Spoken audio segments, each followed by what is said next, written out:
Bonsoir chers téléspectateurs et bienvenue sur le plateau des passionnés de l'éducation. L'expression écrite est une compétence essentielle qui permet aux élèves de structurer leurs pensées, d'organiser leurs idées et de communiquer efficacement. Dès le niveau 1, il est crucial de poser les bases solides pour que les élèves puissent progresser sereinement. Mais comment amener efficacement les élèves du niveau 1 à s'exprimer par écrit? Quelle démarche pédagogique, quelle stratégie et quelles ressources l'enseignant peut-il mobiliser pour atteindre son objectif? Pour répondre à ces questions, nous recevons sur ce plateau M. Félix Oloni, un expert en pédagogie qui va décrypter avec nous une séquence qui prend pour thème la mise en œuvre de l'expression écrite au niveau 1. Mais avant tout, passons à la découverte de l'école primaire publique de Godomé-Togoudou A.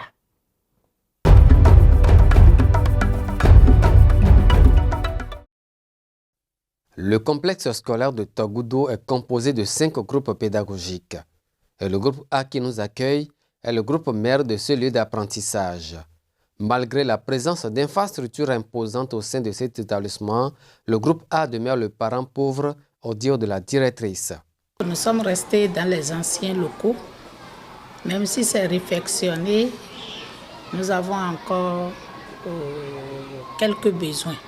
Surtout en termes d'infrastructures, nous sommes vraiment dans le besoin. Enseignants et autorités s'emploient quotidiennement à relever les nombreux défis qui se dressent sur leur chemin afin d'optimiser les performances scolaires. J'ai une équipe charmante. En matière de travail, ils travaillent correctement. Les résultats sont bons. Les enfants parlent bien français. Vous allez remarquer tout à l'heure dans la classe ce qui va se passer. Vous constatez déjà que les félicitations derrière moi, tout ce que vous voyez, ça prouve effectivement que l'école est sur une bonne voie en matière de rendement. Il faut dire que la collaboration est très appréciable parce que entre collègues, le travail se passe correctement, l'entraide est de mise, la solidarité aussi, et tout se passe bien entre nous. Et tout se passe bien. Les parents sont contents de nous. Les chefs également. Nous avons souvent de très bons résultats. Du CI au CM2, nous ne nous plaignons pas et les parents nous aiment beaucoup. À la rentrée, l'affluence, c'est souvent au groupe A. Une détermination qui impacte positivement le mental des apprenants. Je me sens heureuse avec mes amis et la maîtresse. Ce que je dois faire pour réussir à l'examen de cette année est je dois toujours apprendre mes leçons, réviser les exercices qu'on a fait à l'école, écouter la maîtresse et de suivre les leçons. Je dois suivre la maîtresse ou le maître et je dois faire les exercices de la maîtresse. Je dois la demander ce que je n'ai pas compris en classe. Je dois apprendre mes leçons. Je dois réviser les matières. Tout en inspirant une solidarité agissante de mécènes pour améliorer la qualité des infrastructures du groupe A, la directrice compte sur l'ensemble du corps enseignant pour plus de meilleurs résultats.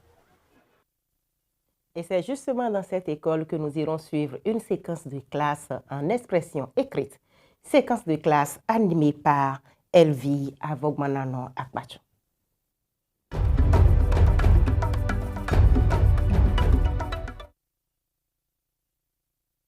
Debout.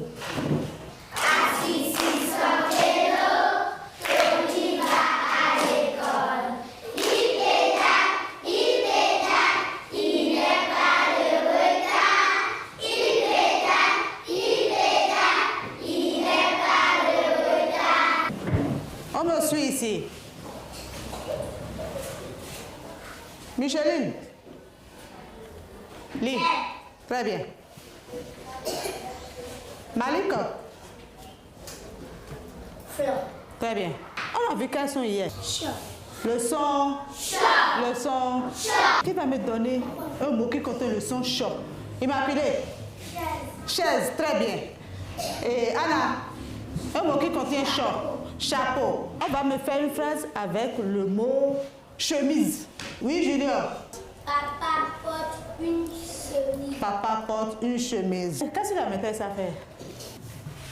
Papa porte une. Papa porte une. Est-ce que ma phrase là, elle est juste? Non. Est-ce qu'elle est juste?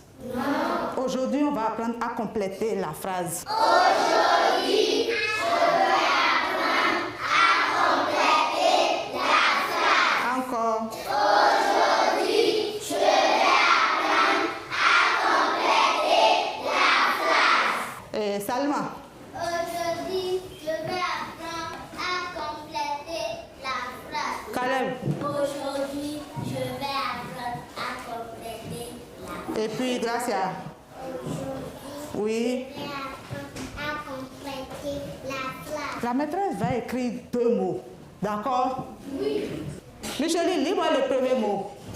Banane. Banane. Rodrigo. Chemise. Chemise.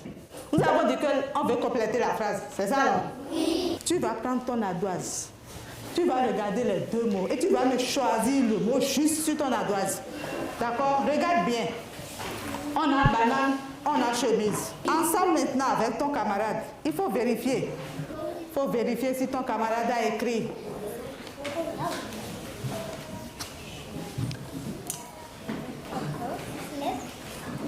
C'est bien? Oui. On a écrit. Oui, Clarisse, vous avez trouvé quel mot là? Chemise. Chemise. Rosette, vous avez trouvé quel mot? Chemise. Chemise. On va mettre chemise là, dans la phrase. C'est ça, non? Oui. Pour compléter notre phrase. Oui, Espoir. Prenez la phrase. Papa porte une chemise. La phrase est juste? Oui. Alors là, très bien. Oui, Junior. Papa porte une chemise. Ah, bravo pour vous alors. Observez ma phrase. Oui, Joseph, lis-moi ça. Tony a une belle. Oui, Romario. Tony a une belle. Tony a une belle. Est-ce que notre phrase est complète? Non. Non, très bien. La maîtresse va encore proposer deux mots.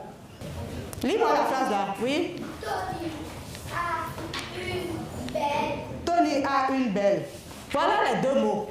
Premier mot. Oui, Romario. Maison. Maison, très bien.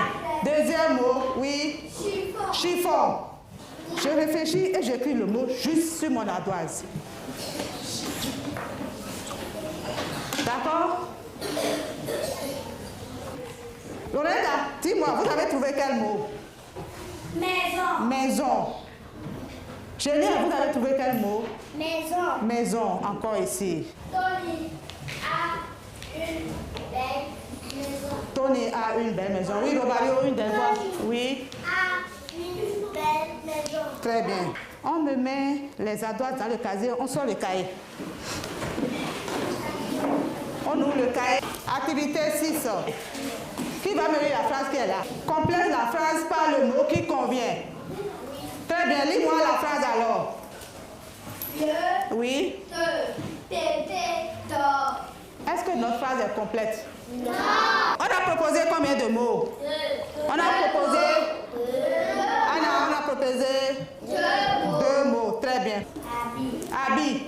Tout le monde a vu habit? Oui. Deuxième mot. Enfin, lis le deuxième mot. Chat. Chat. On m'a proposé habit, chat.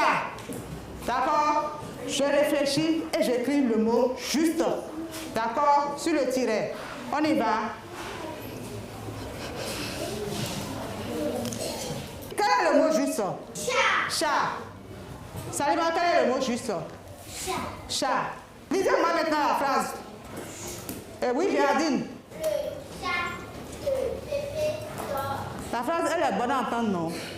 C'est bon à entendre, hein? Le chat de Pépé dort. Tu as écrit le mot, non? Oui. Je ferme le cahier alors. Micheline, qu'est-ce que tu as appris? Oui. à compléter la phrase. Micheline, comment tu as appris? J'ai réfléchi et j'ai écrit le mot juste. Crée en l'air. On m'écrit le mot juste seulement sur la doise et on tourne la doise. C'est bon? Oui. Lala, balai, là. On a 2 mots. Classe, salade. J'écris.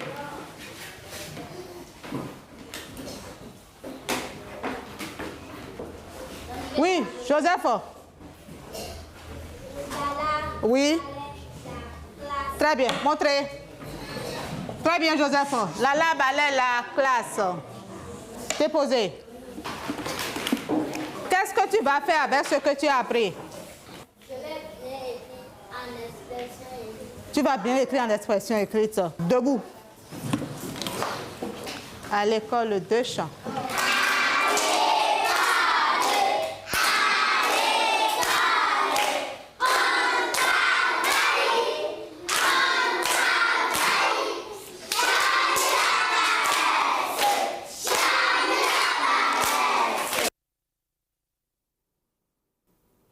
Madame Elvie Avogbanano Akpacho et ses apprenants nous ont fait le plaisir de nous donner leurs opinions sur la séquence de classe. Suivez.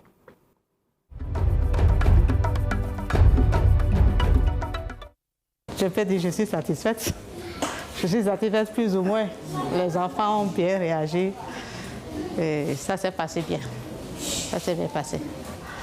Les enfants ont bien réagi. Ils ont bien réagi. C'est pas mal.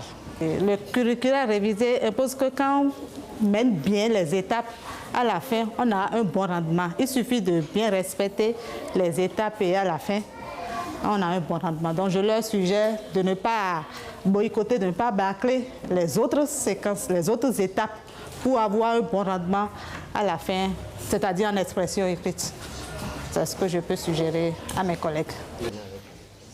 J'ai appris à compléter une phrase.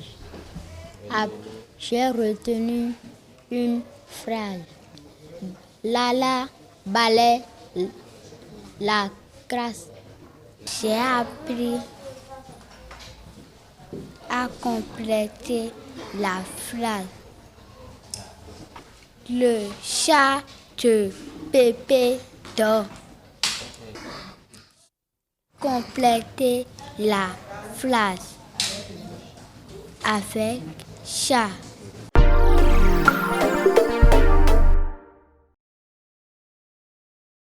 Cherchez-vous une formation professionnelle certifiante où la pratique vous garantit le succès? Voulez-vous donner vie à votre passion? Commencez une nouvelle vie professionnelle sans perdre du temps. Avec Pro8 Formation, découvrez et développez des compétences. En caméra et photographie, montage vidéo, graphisme, infographie, gestion de son, réalisation. Venez nous voir au Centre de formation des métiers de l'audiovisuel.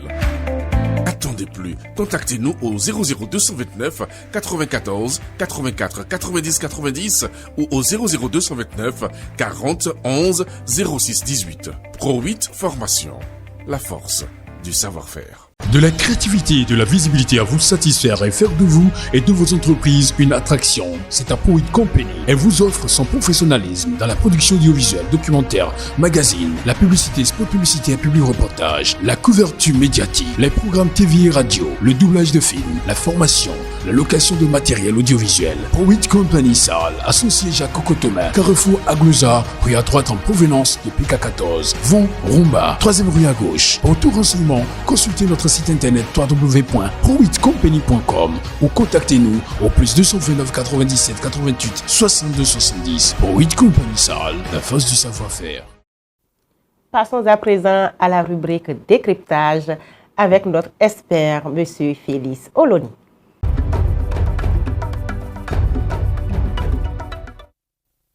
Bonsoir, M. Félix Oloni. Bonsoir, Madame l'inspectrice. Vous êtes déjà un habitué de ce plateau. Soyez donc le bienvenu sur ce plateau. Merci bien. Le thème que nous avons abordé dans l'émission de ce jour est intitulé « La mise en œuvre de l'expression écrite au niveau 1 ». Alors, pour mieux aborder ce thème, nous avons suivi ensemble une séquence de classe. Quelles sont vos impressions sur la séquence de classe suivie, surtout par rapport à la prestation de l'enseignante et à la prestation des apprenants aussi. Ok, merci madame. C'est bien, j'ai suivi avec beaucoup d'intérêt cette séquence de classe. D'abord, je tiens à remercier les organisateurs de ces émissions qui nous permettent quand même de présenter un peu le visage de ce qui se passe au niveau des curricula révisés. Également, je remercie le ministère des Enseignements maternels et primaires qui a accordé cette opportunité pour pouvoir, d'une manière ou d'une autre, aider les enseignants sur le terrain à aller plus de l'avant. S'agissant de la séquence que j'ai suivie, je dis que dans l'ensemble, ce n'est pas mal. Ce n'est pas mal. L'enseignante a essayé de présenter la séquence. Les enfants également ont bien réagi, malgré leur effectif. Ils ont essayé. Et comme la directrice l'avait dit à l'entame, les enfants s'expriment tant bien que mal en français. Voyez-vous? Bon, donc, dans l'ensemble, si elle continuait à travailler comme ça, ou à faire beaucoup plus d'efforts, je pense que ces enfants-là seront très bien lancés pour toujours. Donc, c'est pour vous dire que mes impressions ne sont pas mauvaises, elles sont bonnes. Merci. Nous avons suivi une séquence de classe en expression écrite. Alors, qu'est-ce que l'expression écrite? Merci, madame. L'expression écrite, comme son nom l'indique, c'est de la communication écrite. D'accord? L'expression écrite, c'est la capacité à formuler des idées, des émotions ou des informations par écrit, de manière structurée et compréhensible. Alors, cela implique de la part de l'apprenant ou de celui qui s'exprime par écrit un certain nombre de choses. La maîtrise du vocabulaire, c'est très important.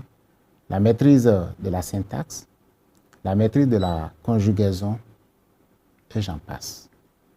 Ceci pour permettre au lecteur de comprendre ce que l'enfant rédige. Voilà. Alors, pourquoi est-elle fondamentale? Pourquoi l'expression écrite est une compétence essentielle qu'on doit développer, surtout au niveau 1, vu l'âge de ces enfants-là? Ok. C'est fondamental parce que ça fait partie des basiques. Ça fait partie des éléments de base que les enfants doivent maîtriser pour pouvoir travailler dans toutes les autres disciplines. Et lorsque l'enfant, comme je l'ai dit dans la définition, c'est de l'expression, c'est de la communication, c'est l'émission d'idées, d'informations, d'émotions et tout ça par écrit. Alors, tout doucement, parce que l'enfant, tout au long de sa vie, d'écolier, d'élève, d'universitaire, d'étudiant, l'enfant aura à écrire. Donc, c'est depuis la base qu'il faut lui apprendre à écrire.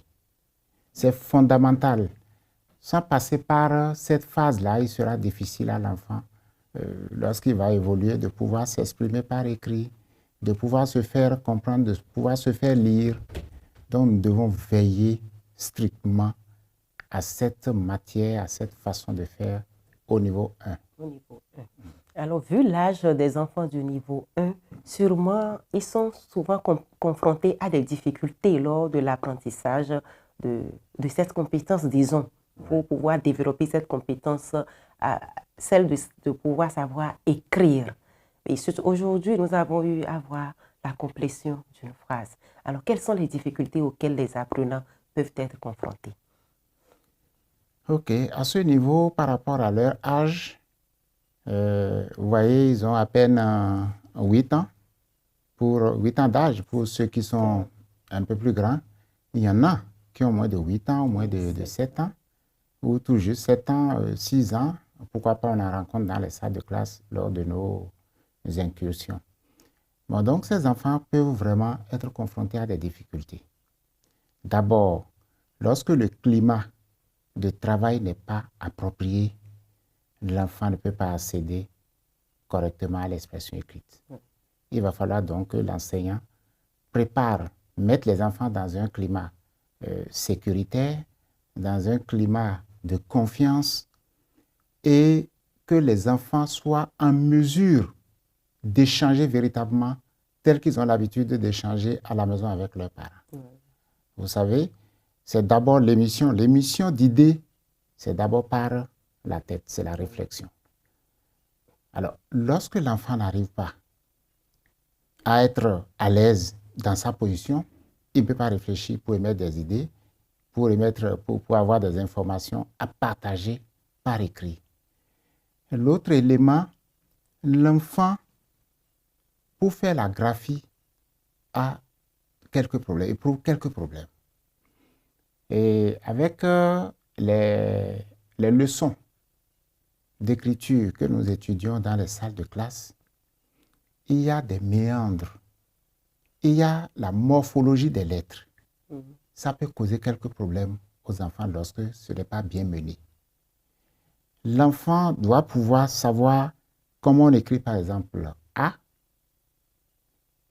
Plus loin, il avait déjà étudié au niveau de la maternelle, s'il avait eu la chance de faire la maternelle, il avait déjà eu la chance de voir les demi-cercles en graphisme, fermé à droite, ouvert à gauche et tout ça, et puis les traits verticaux. Je donne juste cet exemple. Lorsque cela n'a pas été bien fait, l'enfant peut éprouver des difficultés en CP. Puis en CI, ça a été étudié. Donc en CP, si ce n'est pas bien fait, depuis le CI, l'enfant peut éprouver des difficultés à écrire. L'enfant également peut avoir peur de l'erreur. Ah, si j'écris mal maintenant, peut-être que la maîtresse va me frapper. Or, l'enfant, lorsqu'il éprouve des difficultés, ça fait de l'appel à l'aide au niveau de l'enseignant ou de l'enseignante. Donc, l'enseignant doit être vraiment patient pour éviter que les enfants éprouvent des difficultés. Qu'elle considère ou qu'il considère la classe comme un centre dans lequel il est avec ses enfants, qui s'exprime librement, bien sûr, avec des questions bien appropriées, des orientations claires pour que les enfants n'aient pas peur.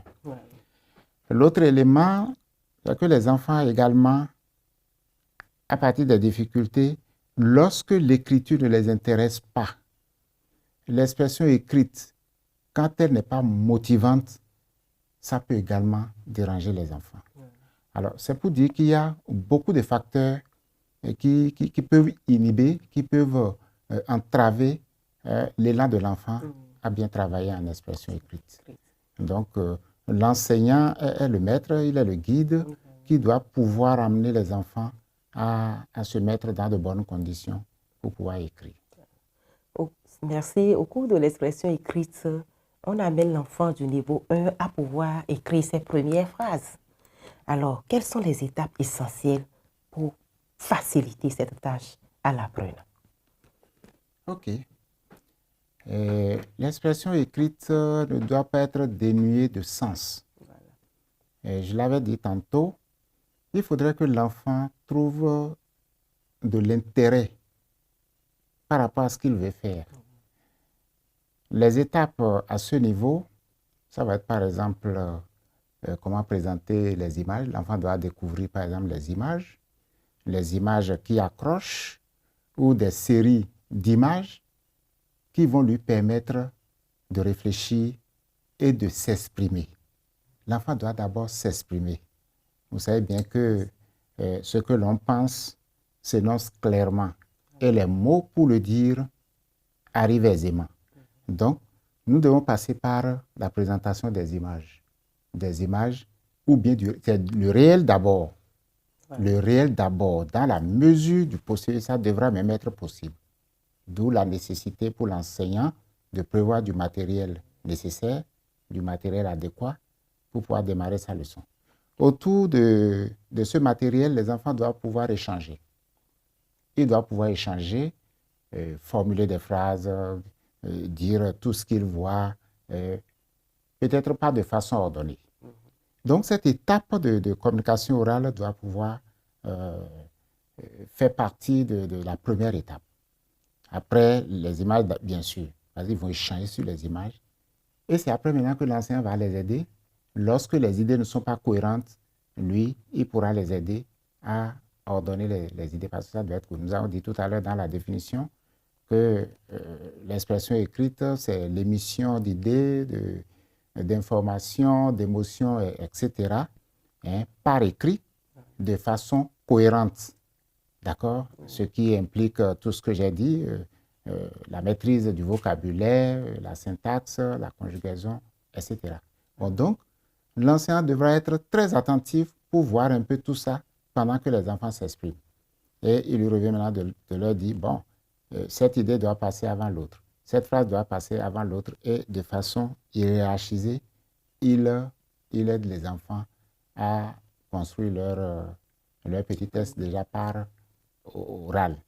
Et c'est après maintenant qu'on commence le travail de l'écriture. Et par exemple, nous avons suivi au niveau de la vidéo qui vient de passer, de l'élément qui vient de passer, papa porte une chemise. Nous sommes d'accord? Alors, avant que l'enfant ne puisse le dire, c'est qu'il aurait compris ce qui se passe. À défaut de voir papa porter la chemise ici, on peut se servir d'une image où papa est en train de porter sa chemise. Alors, de façon claire, papa porte sa chemise, c'est peut-être pour aller en ville, c'est peut-être pour aller au travail, etc.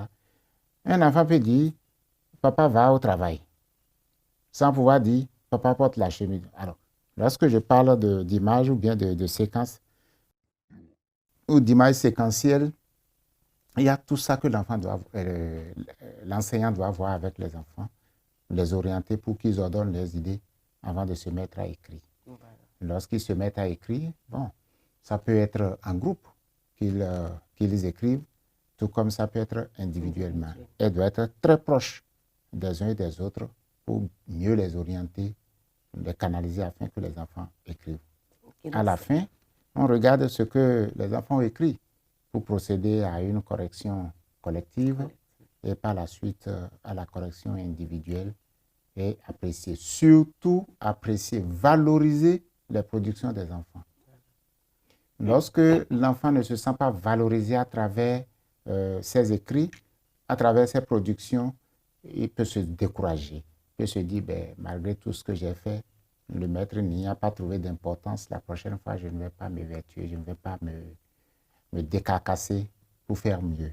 Voilà, c'est clair, l'expression écrite, c'est une activité essentielle, c'est difficile aux apprenants. Donc, il est essentiel de les motiver en appréciant le peu d'efforts qu'ils fournissent. Alors, vous avez mis un accent particulier sur l'utilisation du matériel pour faciliter la construction de phrases. Ici, c'était la complétion. La maîtresse, il y a la phrase qui n'était pas au complet. Elle a proposé plusieurs mots, 2 mots au moins, un mot correct et un autre mot qui n'est pas correct. Est-ce qu'à ce niveau précis, l'utilisation du matériel est essentielle? Si l'enfant doit compléter, la phrase est là, la phrase n'est pas complète, mais on lui propose 2 mots, mais un mot erroné et un autre mot qui n'est pas erroné, à lui de choisir le bon mot. Est-ce qu'à cette étape, il faut nécessairement aussi utiliser le matériel? L'enfant de cet âge a besoin de vivre la réalité, le concret. Le matériel était nécessaire. Voilà. Si tout était très bien préparé, le matériel était nécessaire. Okay. L'enseignant a proposé la banane et puis la chemise. Voilà. Lorsque l'image est présentée, comme je l'ai dit, à défaut qu'un papa vienne s'habiller là, on voit par exemple un papa en image qui devra s'habiller. L'enfant peut déjà voir et dire ce que papa est en train de faire au niveau de l'image. Dès que l'enfant voit ça, il peut déjà énoncer la phrase que la maîtresse a écrite au tableau pour dire « Papa porte une chemise » ou « Papa porte la chemise ». À partir de l'image qui est montrée aux enfants, il peut déjà s'exprimer comme ça. Très bien. D'accord? Est-ce que la maîtresse pouvait aussi amener une chemise et une banane et demander aux enfants Parmi ces deux objets, qu'est-ce que papa peut porter? Bien sûr, Voilà. bien sûr.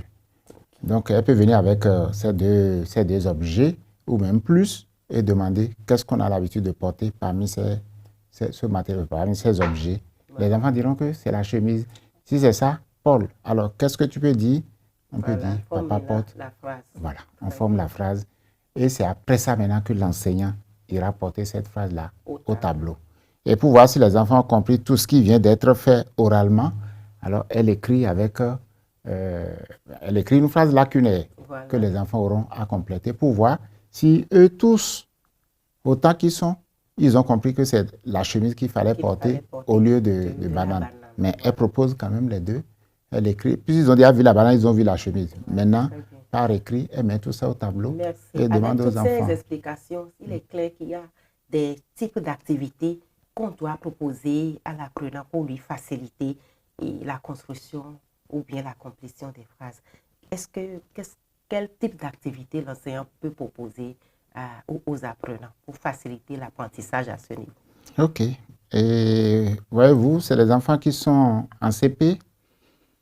Ils sont encore très jeunes. Leur niveau intellectuel n'est pas encore très élevé, très avancé. Il faut commencer déjà par leur apprendre à écrire. Ils sont au CP, ils auront les groupes de lettres à étudier. Oui. C'est ce qu'ils ont commencé à faire au CP. En CI, c'est des lettres simples. Vers la fin de l'année, il y a des groupes de lettres qui interviennent. Ici, au CP, ce sont des groupes de lettres. D'accord? Bon, donc, ils ont rappelé que ce jour-là, la veille, ils ont étudié le son ch. Oui. D'accord? Oui. Et c'est à partir de ce son que le mot chemise a pu sortir. Ouais. Alors, les enfants doivent d'abord apprendre à écrire ces groupes de lettres. Et je crois que ça a été déjà fait. Ils apprennent à écrire à partir du tracé des lettres qui composent ce groupe de lettres. Okay. C'est déjà une activité d'écriture pour les enfants. Progressivement, ils vont apprendre également à écrire des syllabes. D'accord? Un peu comme chat, chaud, chi, ainsi de suite. C'est également un exercice. Ils vont apprendre à écrire, ils vont s'exercer à écrire des mots formés, toujours au sein de la classe. Et par la suite, les mots issus de ce son qu'ils sont en train d'étudier.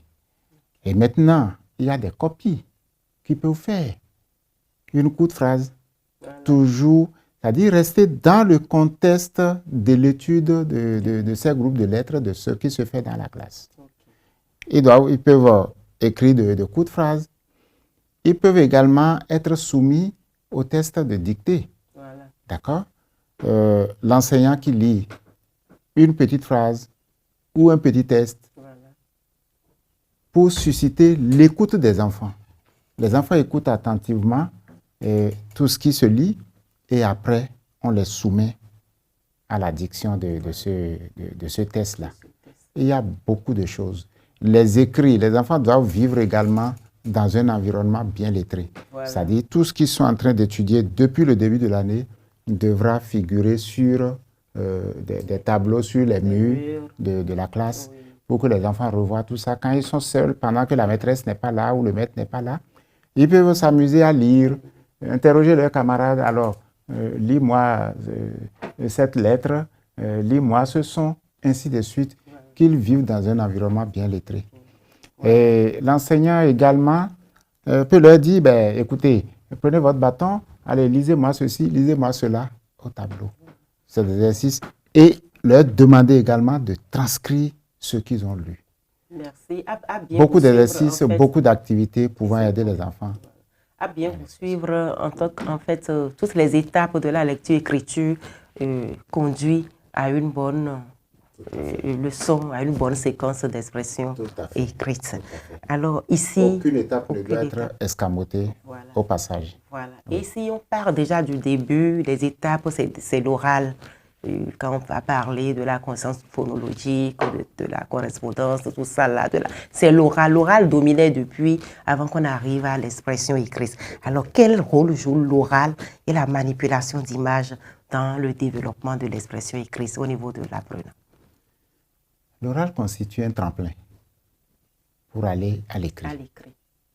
Il faut nécessairement passer par la phase orale. Voilà. D'accord? J'avais déjà pris également un exemple. Je dis, lorsqu'on met par exemple une image, on poste une image ou une série d'images, les enfants doivent imaginer. Cela leur permet d'imaginer ce qui se passe sur l'image. D'accord? C'est un peu comme des hypothèses lorsqu'ils s'expriment. Ils lisent l'image à travers ce qu'ils nous disent. Nous devons être très attentifs à tout ce que l'enfant dit.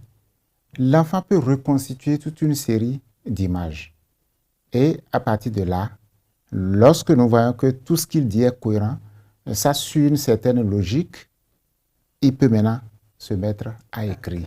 Voilà. Mais c'est d'abord l'oral. C'est pour ça que nous parlons même de la communication orale avant la communication écrite. Nécessairement. Voilà. Alors l'enseignant doit amener l'apprenant à surtout structurer ses idées. Tout à fait. Alors comment est-ce qu'il va procéder pour pouvoir guider l'élève à bien structurer ses idées? Ouais. Pendant qu'il est en train, pour structurer les idées, d'abord, il faut que l'enfant ait quelque chose à dire. C'est pour cela que l'aspect image devrait être prépondérant. Voilà. L'aspect image devrait être prépondérant. Les images doivent figurer. Ce n'est qu'à part. L'enfant ne peut pas imaginer l'inexistant. D'accord? Donc, à partir de l'image, l'enfant pourra parler aisément et ça lui permettra de voir, ça permettra à l'enseignant de voir si cet enfant-là a le bon style. Ouais. Est-ce qu'il est dans les normes? Est-ce qu'il dit ce qu'il faut? Et ainsi de suite. Ouais. D'accord? Au nombre des activités même que j'avais citées tantôt, il y a une autre idée qui me vient à l'esprit. L'enfant, lorsqu'il vit chez lui, l'enseignant peut conduire les enfants à bien observer ce qui se passe dans leur environnement immédiat à la maison. Et que chaque matin, quand ils arrivent là, qu'ils disent ce qui s'est passé hier nuit, par exemple, à la maison. C'est peut-être les fêtes, c'est peut-être un anniversaire, c'est peut-être la danse, c'est peut-être Pépé le repas de maman. Bon, le repas de maman, comment ils aident maman à la cuisine, qu'est-ce qu'ils font avec papa. Alors, qu'ils viennent le dire et progressivement on peut leur dire, d'accord, suivez toujours ce qui se passe chez vous et écrivez en quelques lignes, en quelques phrases. Et quand ils arrivent le matin, la maîtresse ou le maître s'intéresse à tout ce que les enfants font. Ça va les encourager et ça va les aider à structurer leurs pensées, à avoir un bagage intellectuel assez fort en vocabulaire, à savoir conjuguer les verbes et à savoir accorder les verbes avec le sujet.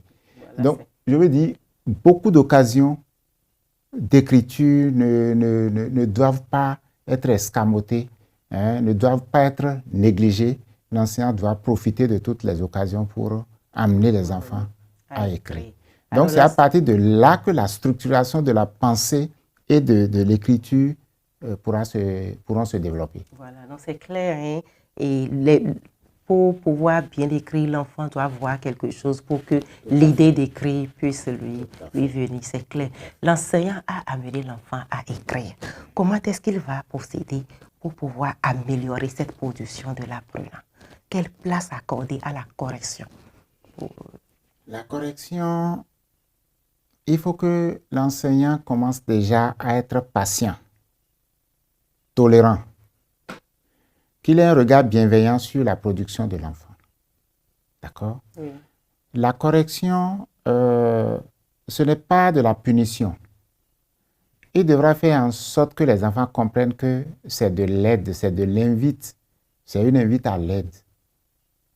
Quand l'enseignant apprécie ce que les enfants ont eu à produire, il doit pouvoir relever les réussites et les erreurs et féliciter ce que les enfants ont fait, apprécier à juste valeur les mérites des enfants pour dire, ah, mais c'est très bien, à travers vos copies, j'ai lu, ça dit, les bonnes phrases qu'il présente ces réussites-là des enfants, c'est du succès.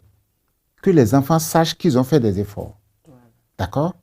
Et par la suite, qu'ils disent, toutefois, il y a également quelques éléments d'amélioration pour que vous puissiez toujours accéder au succès. Et avec ces éléments d'amélioration, ils procèdent à la correction de ces erreurs-là. Ils font le travail. D'abord, pendant que l'enfant est en train de produire même, il ne s'éloigne pas d'eux. Il est proche d'eux, il les aide. Et si toutefois les erreurs persistaient, donc à la correction collective, tout ça là va se décanter. Et après, maintenant, les enfants retourneront sur leur copie pour la correction individuelle. Et qu'ils comprennent, comme je l'ai dit, qu'ils comprennent que la correction n'est pas punitive. Mais si, en corrigeant, l'enseignant dit n'importe quoi pour décourager, ça pourrait décourager les enfants. Et au cours de la correction, ils vont se taire, ils ne pourront pas s'exprimer parce que tout à l'heure, le maître peut les frapper. D'ailleurs, le châtiment corporel est interdit.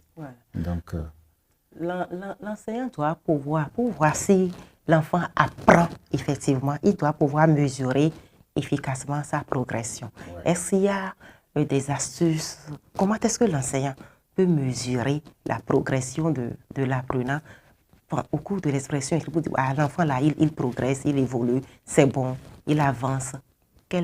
Comment est-ce que l'enseignant va faire pour savoir que l'enfant progresse en expression écrite? Pour savoir que l'enfant progresse en expression écrite, c'est par le phénomène de comparaison que cela va se faire.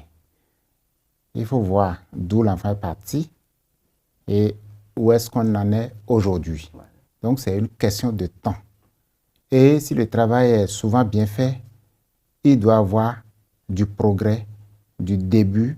Quand je prends les premières semaines de la rentrée et jusqu'à ce jour, nous sommes en train de fermer pratiquement un mois. Il doit déjà avoir des avancées. Donc, c'est par comparaison successive. Comparaison par rapport à ses propres productions, les productions de départ et les productions actuelles. Comparaison par rapport à ses camarades. Nous sommes d'accord? L'enfant est là. Quand il travaille, il a son camarade qui est à côté. Alors, regarde-moi ce que j'ai fait. L'autre aussi lui passe ce qu'il a fait. Et puis, ça peut déjà aller. Nous sommes d'accord? Par des stratégies d'enseignement, apprentissage, évaluation également, on peut procéder à ces comparaisons-là pour mesurer le niveau d'avance, le niveau de progrès des enfants. En quoi faisant? Avec la stratégie du travail individuel, l'enfant fait une production originale qui est personnelle.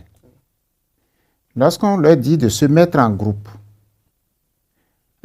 ils sont peut-être 2 ou 3.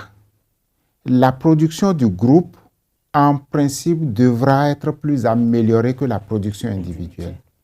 Parce que là, ça fait la réunion de tous les éléments du groupe pour sortir un travail de groupe. Cette fois-ci, la stratégie, c'est le travail en groupe, mais qui permet de sortir un travail de groupe. Ça devrait être plus amélioré. Et lorsque nous allons maintenant en plénière, où tous les groupes se mettent ensemble pour présenter leur production, ce qui ressortira de cette production, qui est le travail collectif, devra refléter l'idée, le niveau de la classe. Donc l'enfant lui-même peut se mesurer à partir de sa production initiale et de la production collective pour se dire, quelque part, les choses ont évolué. Et comme je l'ai dit, il doit se mesurer également par rapport à ses camarades. C'est une question de temps. Et l'enseignant doit veiller sur tout ça. Et suivre sur tout ça. Et suivre. Alors, est-ce que vous avez des astuces et des conseils à prodiguer aux enseignants qui nous suivent pour leur permettre de mieux réussir leur séquence d'expression écrite? Merci, madame. Pour réussir les séquences d'expression écrite, l'enseignant est au centre de tout ça. Je ne cesserai jamais de le répéter. L'enseignant est au centre de tout ça. Qu'il crée un environnement bien motivant pour les enfants, qu'il soit patient. C'est fondamental. Qu'il soit patient, suffisamment patient. Qu'il soit à l'écoute également des enfants. Qu'il arrive à comprendre l'invite, l'aide à apporter à l'enfant. Lorsque l'enfant se sent suffisamment en sécurité, je pense qu'il pourra bien travailler. Et l'élément principal sur lequel j'attire encore toute l'attention, c'est le matériel.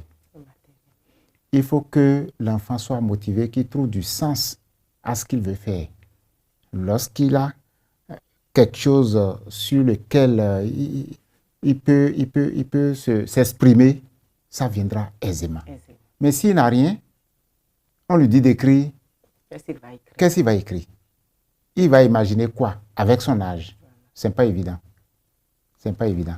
Et puis, le sujet qui va lui permettre d'écrire également devrait être un sujet proche du milieu de vie de l'enfant. Un sujet motivant. Motivant. D'où la contextualisation. Il faut que l'enseignant reste dans le contexte des enfants. Voilà. Qu'on n'aille pas chercher le modèle qui n'est pas de la vie sociale de l'enfant. Voilà. Tous les éléments qui demanderont à l'enfant d'écrire doivent être ressortis de son milieu. De cette façon, il comprendra, il aura de la motivation à écrire. Et pendant qu'il écrit, que l'enseignant ne s'éloigne pas de lui.